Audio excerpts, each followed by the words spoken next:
पाहिजे, आपण रामाशी प्रामाणिक राहिलं पाहिजे, किती लोक संशय घेत असले तरी, कारण हे कलियुग आहे. तर पुढे लक्ष्मणाला इतका राग येतो की आता मी जातो धनुष्य बाण घेऊन त्याला ठार करतो. आणि मग म्हणतात, अरे लक्ष्मणा, असा राग बरा नव्हे.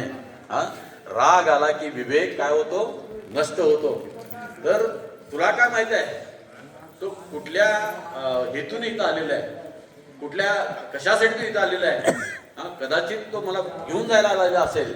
तर भगवंत आपलं हृदय ओळखतात, बाकीचे लोक आपले हृदय ओळखत नाहीत. आणि म्हणून लक्ष्मणा सांगते की असा राग बरा नव्हे, कारण रागामध्ये घेतलेले सगळे निर्णय चुकीचे असतात. म्हणून रागामध्ये कुठलाही निर्णय घेऊ नये. म्हणून आपल्याला लहानपणी शिकवलं जातं, राग आला की 10 वेळा राम म्हणा. त्याचं कारण का, तुमचा राग उतरल्यानंतर मग करा. आता राम सुद्धा पुरे होत नाही, आपल्याला 16 अक्षरं लागतात राग जाईपर्यंत. अशी 16 अक्षरं एक नाही, आता 10 वेळा हरे कृष्ण महामंत्र म्हणायला पाहिजे. कारण कलियुग एवढं वाढलेलं आहे, एका रामाने जात नाही.